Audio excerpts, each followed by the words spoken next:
बिस्मिल्लाहिर्रहमानिर्रहीम अस्सलाम वालेकुम नज़रीन। मुल्क पाकिस्तान रोज़ बरोज़ महंगाई की दलदल में फसदा जुलदा है। गरीब का जीना मुश्किल होंदा जुलदा है। रोज़ नवे टैक्स लगदे न, नवे नवे रोज़ बिल पेश होने न और गरीब का जीना जिहड़ा है मुश्किल होंदा जुलदा है। गरीब का तो टैक्स लगदा है लेकिन हुक्मरानां दी जिहड़ियां अयाशियां न ओह उन्हां को ख़त्म नहीं किया जुलदा।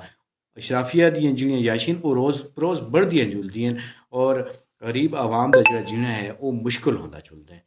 नाज़रीन, इत्थै मैं डॉक्टर ताहिरुल कादरी साहब की है गल कोट करना चाहना। डॉक्टर ताहिरुल कादरी साहब नाल बहुत सारे लोगों को उनके नज़रियात नाल इख्तलाफ हो सी, लेकिन उनकी इस गल को कोई बाशहूर, कोई मुहिब वतन शहरी ना ही नज़रअंदाज कर सकता है और ना ही उसको रद्द कर सकता है। वो आखते हैं कि अस ते मुल्क पाकिस्तान ते त्रै तबकात सु हुक्मरानी की है और इन त्रै तबकात की जिहड़ी नफसियात है वो जमहूरीत की नफी है।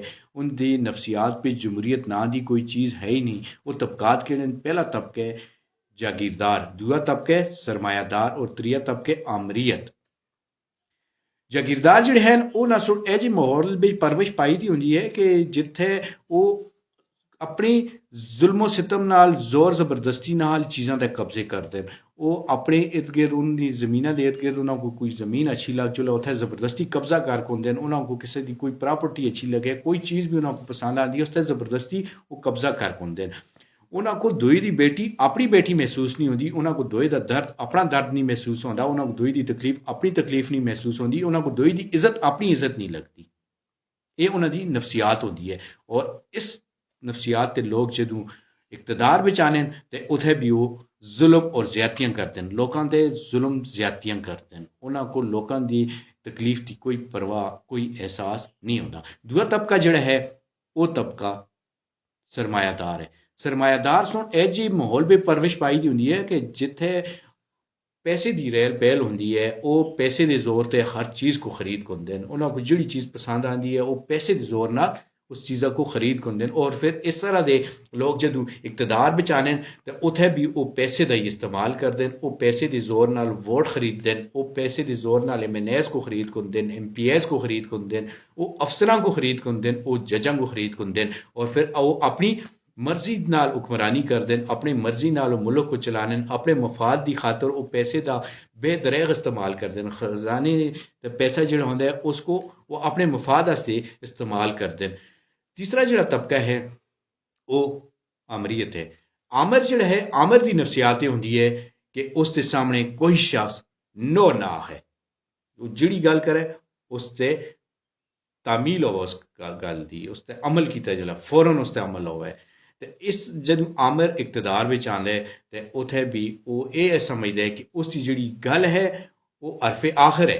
उसकी गला को कोई बंदा भी उसकी गला ते नो ना है, उसकी कोई बंदा उसको सवाल ना करे, कोई उसको सवाल जवाब की जरूरत ही ना कर सके।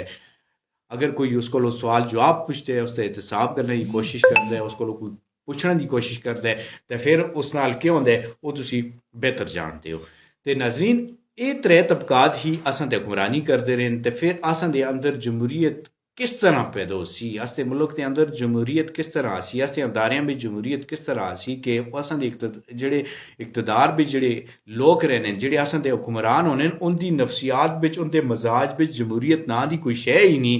तो फिर असी वैसे ही इस्लामी जमहूरिया पाकिस्तान और जमहूरीत के नारे असीं लापते रहने तो हालांकि असां दे हुक्मरानां दी नफसियात भी जमहूरीत नां दी चीज़ ही नहीं। इन्होंने लोगों को गरीब का दुख दर्द महसूस हो ही नहीं सकता क्योंकि ये लोग सुन उस माहौल बिच रहे ही नहीं। ये ऐसे माहौल पे रहे जिथे इन्हों सू कदे भुख दे ही नहीं, जिथे इन्हों सू कदे प्यास दे ही नहीं, जिथे इन्हों सू कदे कोई तकलीफ दे ही नहीं। तो फिर इन्हों को गरीब दे तकलीफ किस तरह महसूस हो सी, गरीब की भुख का को अंदाज़ा किस तरह हो सी, गरीब की प्यास का, गरीब की तकलीफा का इन्हों को अंदाज़ा किस तरह हो सी। जरूर इस चीज़ की है कि इकतदार बिच इस तरह के लोग जुलन, इस तरह के लोगों को पहुँचाया जुले कि जिन्हें आम तबके के लोग होवें, जिन्हों को गरीब का एहसास हो, जिन्हों से भुख दे ही हो, भुख का उन्होंने को एहसास हो, जिन्हों से प्यास, जिन्हों से तकलीफा बर्दाश्त की दी होवें, उन्होंने को आम गरीब आवाम की तकलीफा का एहसास हो और ईवान बाला बिच गरीब की गल हो तो तां जुल के मुल्क जिहड़ा है सही लाइन ते चढ़ सी।